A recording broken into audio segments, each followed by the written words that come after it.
I balanced the chocolate fudge cake in one hand and pushed open the front door with my shoulder.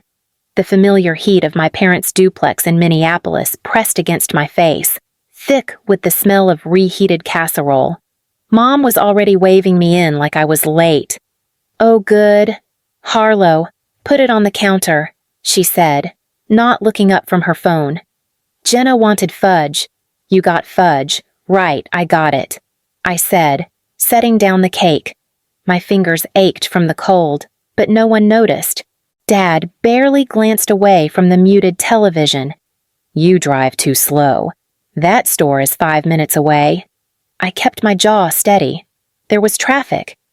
Jenna strutted in from the hallway, her brand-new winter jacket shining like a glossy ad. "God, finally. I thought you forgot the cake. That would have ruined everything." I looked at the jacket. "Did you get that today?" She twirled once. "Yeah, needed something cute for my move-in selfies." Mom perked up. "Speaking of that, her new apartment is so much nicer. I already told the landlord you'd handle the deposit. It is only $1,150. My breath hitched. "Mom, I never agreed to that." Dad snorted. "Do not start. Family helps family." Jenna crossed her arms. "You said no last time too, but then you paid. So can we skip the dramatic pause this round?" My heartbeat thudded in my ears. I felt the old pressure duty wrapped in guilt, wrapped in expectation. Still, the words came out soft but clear. "I am not paying her deposit." The room froze. Mom finally looked at me. "Harlow, do not make tonight difficult." I picked up my coat instead of answering. "If you want to hear how fast everything unraveled after that, keep going. The truth comes out in ways none of them ever expected." I barely made it to my car before Mom yanked open the front door again. "Harlow, come back inside," she ordered. "We are not finished." "I am," I said, keeping my voice low. She stepped onto the porch, arms crossed tight. "Your sister moves into that apartment on Monday. The landlord is expecting the deposit. I already told him you would transfer it." Jenna appeared behind her, rolling her eyes. "Seriously, Harlow, it is just $1,150. You make that in, like, a week." Dad's voice floated out from the living room. "Stop being dramatic. You know you will pay it." I turned back toward them. "No, I will not." Jenna scoffed. "This is embarrassing. Imagine telling a landlord that your own sister will not help you." I felt something inside me twist, sharp and familiar. I have helped. For 4 straight years. Rent, utilities, your car payment, everything. Mom waved a dismissive hand. "And you were doing fine. You have always been the responsible one. That does not mean I owe you every part of my paycheck," I said. Jenna stepped forward, chin lifted. "You owe me because you can afford it, and I cannot." "That is how family works," Dad added. "Do not forget who raised you." The words hit harder than they should have. I steadied myself, gripping the strap of my bag. "I am going home," I said quietly. Mom's voice followed me down the steps. "You will feel guilty later. You always do. This time." I kept walking. I sat in my car with the engine off, the cold seeping through the doors. My hands shook, not from the weather, from the math. The kind I never said out loud.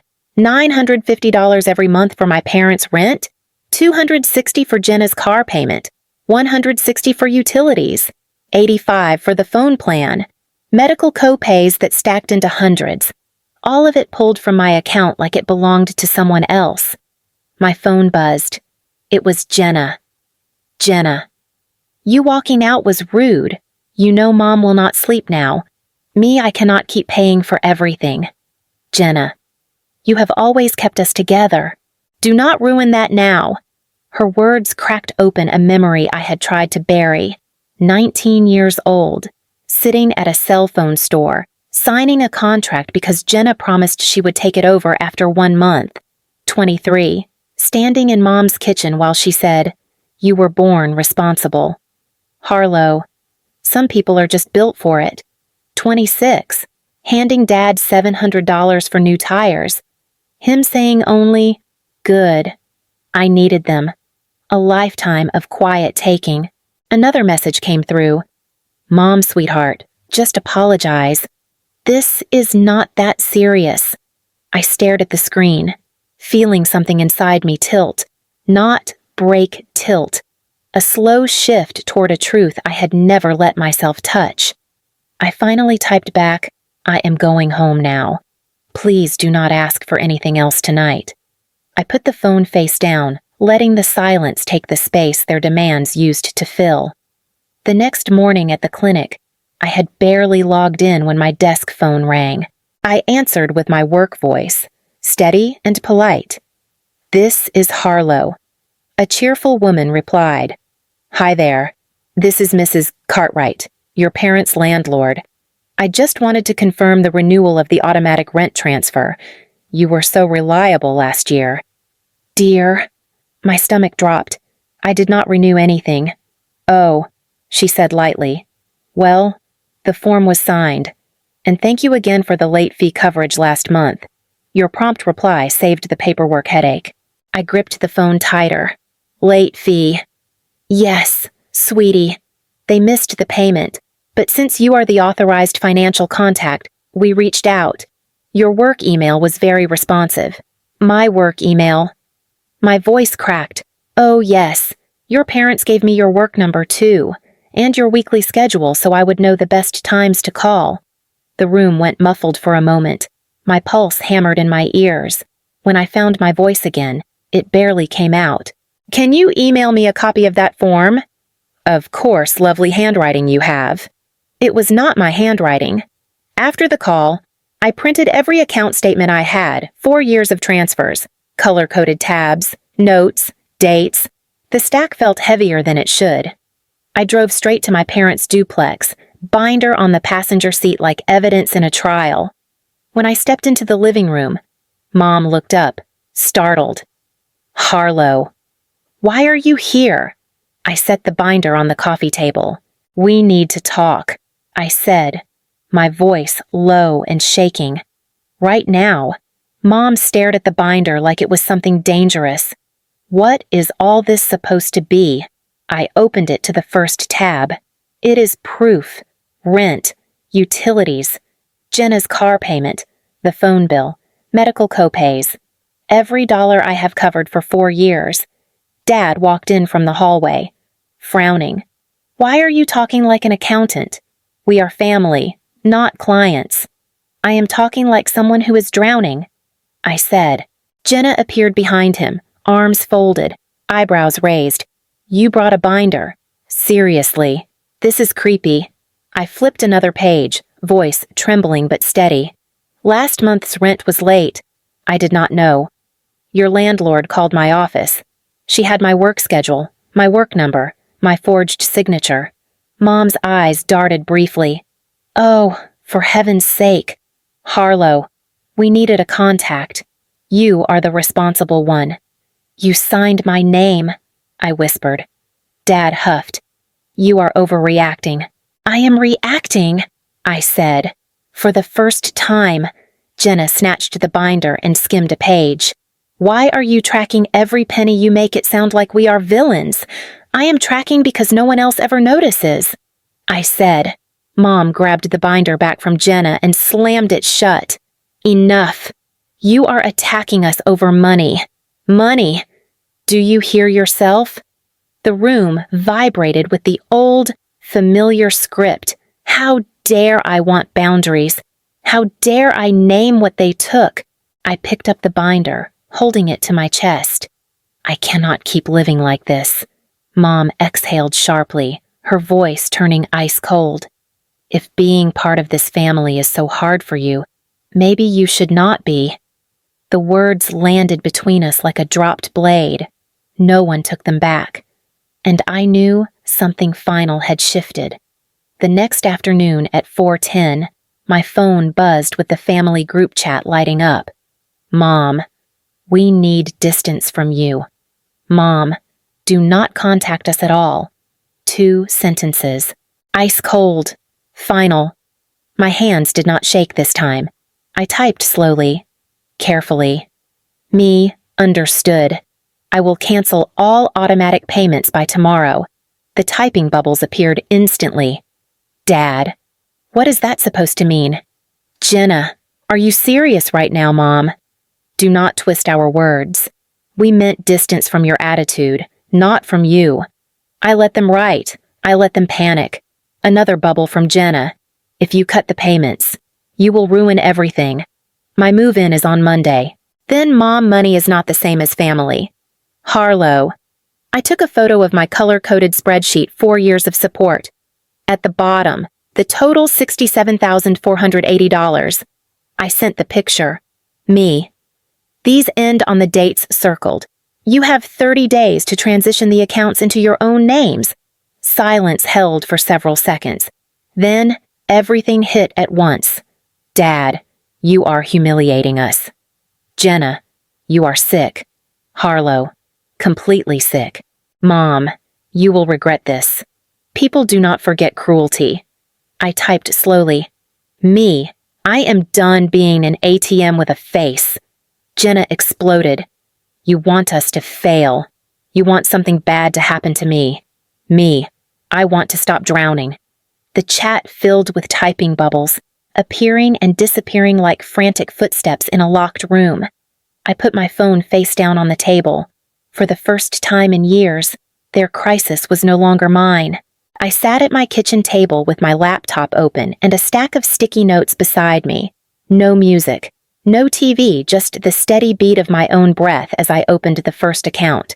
Rent auto-pay canceled, utilities card removed, phone plan a long call with a customer service rep who kept asking, "Are you sure you want to separate the lines?" Yes, I said.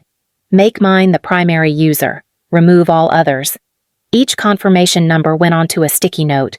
A small, shaky victory. Notifications buzzed on my phone. Jenna had posted a photo of their half-empty living room. Jenna, this is what abandonment looks like. Mom, my daughter turned her back on us. Pray for this family. Sad emojis. Broken heart emojis. Long paragraphs from relatives who never offered $1 but always had opinions. I did not respond. Instead, I opened a new folder on my laptop and uploaded links for rent assistance, budgeting templates, utility aid, everything they could use without depending on me. Then I sent one message into the group chat. Me, here are resources to help you manage the bills on your own. You are capable. Jenna replied instantly. You are unbelievable. Mom followed. Do not pretend this is kindness. I closed my laptop, letting their messages sit unanswered. For the first time, the fear inside me was quieter than the exhaustion. That evening, while their notifications kept lighting up my phone, another message appeared, one I did not expect. Uncle Buck, swinging by. I have a few boxes they did not open. 10 minutes later, he was at my door, holding 2 taped cartons and a canvas bag. He set them down gently in my entryway. What is all this? I asked. Buck rubbed his cold hands together. Stuff you bought them. Towels, a mixer, a router. Sat in their closet for months. Figured they belong with you now. I opened the top box. The towels were still folded, tags attached. The mixer's plastic wrap had not even been removed. My throat tightened. They never used any of it.